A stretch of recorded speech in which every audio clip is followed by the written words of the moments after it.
Shalom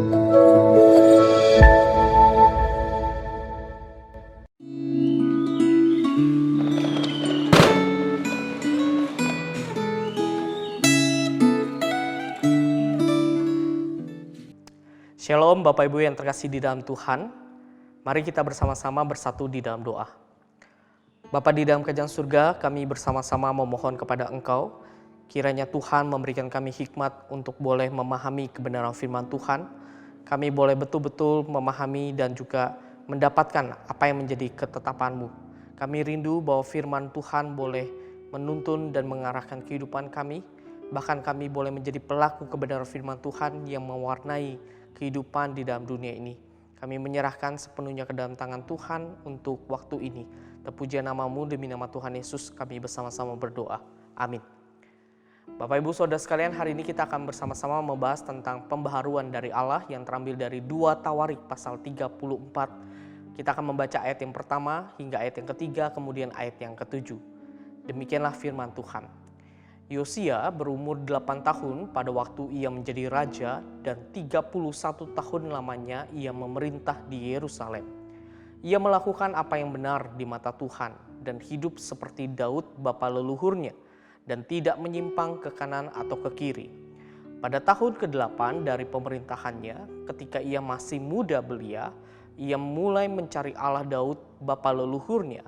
Dan pada tahun ke-12 ia mulai mentahirkan Yehuda dan Yerusalem daripada bukit-bukit pengorbanan, tiang-tiang berhala, patung-patung pahatan dan patung-patung tuangan. Ia merobohkan segala mesbah dan tiang berhala, meremukkan segala patung pahatan serta menghancur-luluhkannya dan menghancurkan semua pedupaan di seluruh tanah Israel. Sesudah itu ia kembali ke Yerusalem. Bapak Ibu Saudara yang terkasih, kehidupan Raja Yosia sangat menarik untuk kita pelajari. Di umur yang ke-8, Yosia telah menjadi raja. Saudara, sebagai seorang raja yang masih sangat muda dan hidup di tengah masyarakat yang bobrok rohani, Yosia justru memiliki hati yang mau menyembah Allah Daud. Dan bukan hanya itu Bapak Ibu Saudara sekalian, iman Yosia kepada Allah juga terlihat dari bagaimana Yosia dengan berani mentahirkan Yehuda dan Yerusalem dari berhala-berhala yang selama ini disembah dan dipercayai oleh umat Israel. Saudara, mungkin kita bertanya-tanya, mengapa umat Israel mengalami kerohanian yang bobrok pada saat itu? Faktanya Bapak Ibu Saudara sekalian, umat Israel telah lama kehilangan kitab Taurat sebagai penuntun kehidupan mereka. Sehingga tidak heran umat Israel semakin hari semakin jahat pada saat itu. Semakin hari semakin berdosa. Bapak Ibu, di dalam situasi seperti ini, Allah tidak tinggal diam melihat kebobrokan rohani umat Israel. Melalui tindakan Yosia untuk memperbaiki rumah Tuhan, kitab Taurat akhirnya dapat ditemukan. Saudara, saya percaya ini bukanlah sebuah kebetulan. Tetapi atas seizin kedaulatan Tuhan, maka di zaman Yosialah kitab Taurat ini dapat ditemukan. Yang pada akhirnya Bapak Ibu Saudara sekalian, Yosia dan seluruh umat Israel kembali ke jalan yang benar dengan beribadah kepada Tuhan.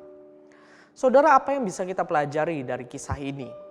Yang pertama Bapak Ibu, Allah kita adalah Allah yang tidak pernah tinggal diam melihat kebobrokan dosa manusia di dalam dunia ini. Dia tetap bekerja untuk melakukan pembaharuan terhadap dunia yang sudah jatuh di dalam dosa ini. Sehingga kita sebagai umatnya yang mengalami pembaharuan dapat dengan sungguh-sungguh menyembah Dia. Kita yang mengalami bagaimana Allah memperbaharui kita, sudah sepatutnya kita sungguh-sungguh menyembah Dia. Yang kedua Bapak Ibu Saudara sekalian, kita juga dapat belajar bahwa betapa pentingnya hidup kita untuk diingatkan oleh firman Tuhan secara terus-menerus. Bapak Ibu jangan pernah merasa cukup. Jangan pernah merasa tidak perlu lagi membaca atau mendengar firman Tuhan. Karena firman Tuhan itu sungguh amat indah dan penuh kuasa untuk memperbarui kehidupan saya dan saudara di sepanjang hidup kita. Maka dari itu mari kita dekatkan diri kepada Allah untuk terus-menerus mendapatkan pembaharuan kehidupan kita yang lama kita tinggalkan, kita hidup di dalam pembaharuan yang Allah berikan. Mari kita berdoa.